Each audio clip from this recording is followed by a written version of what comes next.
मराठी के सूफी शायर शेख मोहम्मद का ये शेर ज़ुबानों की सकाफ़ती यकजहती की उम्दा मिसाल पेश करता है। तो एक सूफी शायर भी गुजरे। ये जो सूफी बुजुर्ग हुआ करते थे तो ये शायरी भी किया करते थे, क्योंकि लोगों को शायरियाँ शेर शायरी से लगाव होता था, तो वो शेर और शायरी के ज़रिए भी इस्लाम की इशाअत करने की कोशिश करते थे, इस्लाम को फैलाने की कोशिश करते थे। तो सूफ़ी शायर शेख मोहम्मद का ये शेर ज़ुबानों की सकाफ़ती यकजहती की उम्दा मिसाल पेश करता है।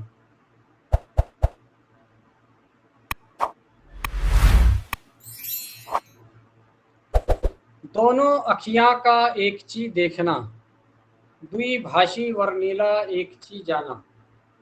नीचे मराठी का ये शेर है, उर्दू में इसको लिखा गया है और ये कदीम दक्कनी ज़ुबान में लिखा गया है।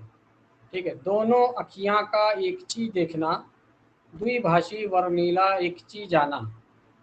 यानी जिस तरह दोनों आँखों से इंसान को दो आँखें हैं, अल्लाह ताला ने हर इंसान को दो आँखें दी अता किया है। ठीक है। अब हम जो इन दोनों आँखों से देख रहे हैं तो हम किसी एक चीज़ को ही देख रहे हैं। हालाँकि होना ये चाहिए था कि दो आँखें हैं तो दो एक आँखों से अलग-अलग दिखना चाहिए था, मगर नहीं होता है। हम दोनों आँखों से एक ही चीज़ को देख सकते हैं। तो बताया जा रहा है यहाँ पर, वो इस शेर के ज़रिए समझाने की कोशिश कर रहा है कि इसी तरह से दो कौमें हैं, हिंदू और मुस्लिम, ये दो आँखों की तरह है। अगर इनको ये दोनों भी ये दो आँखों की तरह है और ये जो चीज़ देख रही है यानी खुदा जो है इनके दोनों के नज़दीक एक ही है। इसी तरह दो ज़ुबानों में एक ही मज़मून बयान हो सकता है और भले ही इनकी ज़ुबानें अलग-अलग हों। ठीक है। हिंदुओं की ज़ुबान संस्कृत हो या मराठी हो या जो भी हो। महाराष्ट्र का है तो इसमें मराठी का ज़्यादा, और सबक का नाम भी है मराठी, उर्दू मराठी के सकाफ़ती रिश्ते। तो मराठी ज़ुबान अलग है और उर्दू ज़ुबान अलग। तो दोनों भाषाएँ, दोनों ज़ुबानें तो अलग-अलग है। बात जो होती है उसमें लिखी हुई, जो मैसेज जो है उसमें छुपा हुआ, वो एक ही है, मज़मून जो है वो एक ही है। शेख मोहम्मद ने अपनी बाज़ मराठी नज़्मों में एक मिसरा मराठी का तो दूसरा उर्दू का लिखा है। ये एक उनकी एक समझ लीजिए एक नया कारनामा था कि शेख मोहम्मद साहब ने बाज़ उनके मराठी नज़्मों में उन्होंने ऐसी नज़में भी लिखी हैं कि जिसमें वो एक शेर का एक मिसरा मराठी का तो दूसरा उर्दू का लिखा करते थे। इस तरह की शेरी सनत को तलमी कहते हैं। तलमीह नहीं है ये, आखिरी में ऐन है, ते लाम मीम ये आइन। अगर यहाँ हे लगा देंगे तो सनत तलमी वो अलग हो जाएगा। जब शायर किसी शेर में किसी तारीखी वाक़े को बयान करे, जब शायर अपने किसी शेर में किसी तारीखी वाक़े को बयान करे तो उसको सनत तलमी कहते हैं। गर हो इब्राहिम सा ईमा पैदा तो आग कर सकती है गुलिस्तां पैदा, इब्राहिम अलैहिस्सलाम के ऊपर। ठीक है ना। बेखौफ ख़तर चढ़ गया कोहे तूर पर। तो इस तरह के जो शेर होते हैं जिसमें तारीखी या कुरानी आयतों का, पुरानी वाक़यात का ज़िक्र हो, पुरानी वाक़यात का, तो वो तलमी है। ठीक है। ये तलमी है, ऐन है आखिरी में,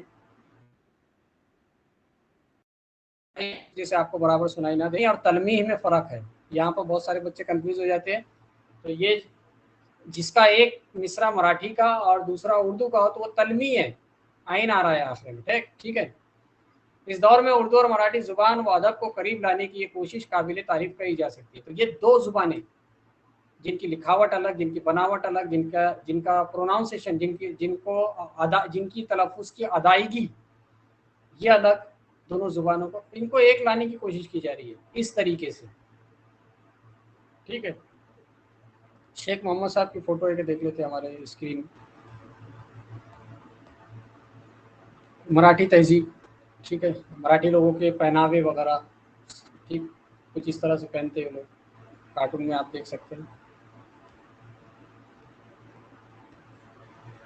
चोल और थाना आपको मैंने महाराष्ट्र के नक्शे में पहले ही बता चुका हूँ, इसलिए हम महाराष्ट्र का नक्शा नहीं देखेंगे, भारत का नक्शा भी नहीं देखेंगे। तारीख मसूदी ये भी आपको पहले बता चुका हूँ।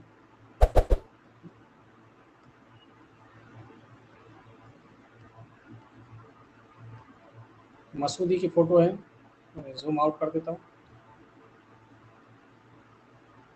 तारीख़ी मसूदी के मुसन्निफ़, इन्होंने ज़िक्र किया था चोल और थाने में, दो जगह पर ज़िक्र इन्होंने ही किया था कि मुस्लिम आबादियाँ यहाँ पर बसती हैं। अपनी किताब में इन्होंने ज़िक्र किया।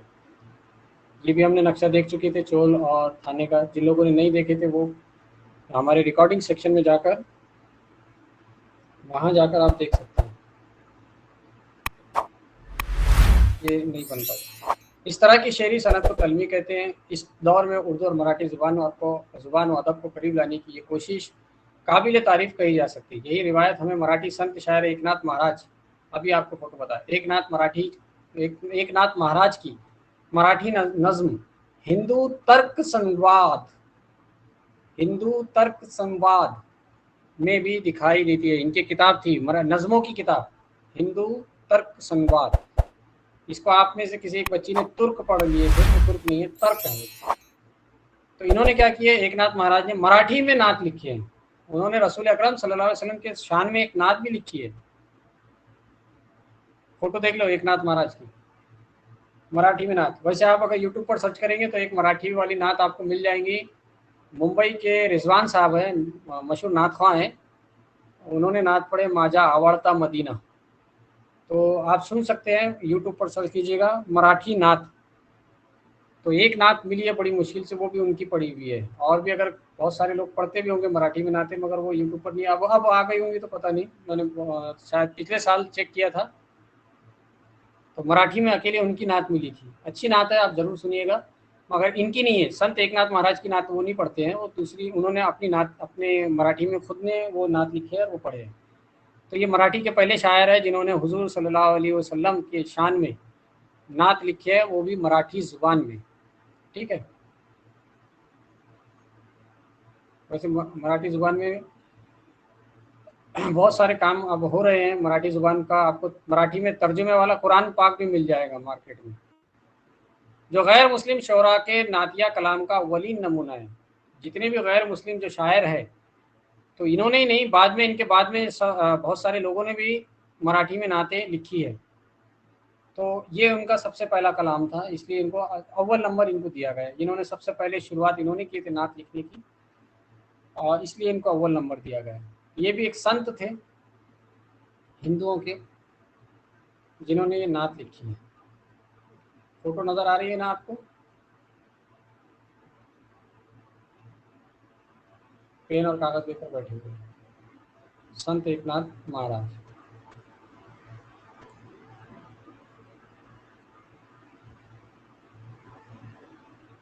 इस तरह नफरत की बेखुनी करने और तमाम नफरत को जड़ से उखाड़ कर फेंकने की, बेखुनी करना, जड़ से उखाड़ कर फेंक देना, इसको ख़त्म करने के लिए, और तमाम नौए इंसानी में और सभी इंसानों, नौए इंसानी में तमाम इंसानों में भाईचारा और मोहब्बत पैदा करने के लिए मराठी के इन संत शायरों ने धर्म, जात पात और जुबान के इम्तियाज व तफवुक से हटकर इंसानी फलाह का रिश्ता हमवार किया। इन्होंने इन सारी चीज़ों से ऊपर उठकर, धर्म से, जात पात का निज़ाम हिंदुओं में था, तो ये सारी चीज़ों को उन्होंने नकार कर, हटा कर, एक साइड में करके उन्होंने बोले कि इंसान ने इंसान को इंसान समझना चाहिए, इंसान ने इंसान से मोहब्बत से रहना चाहिए, इंसान इंसान के काम आना चाहिए।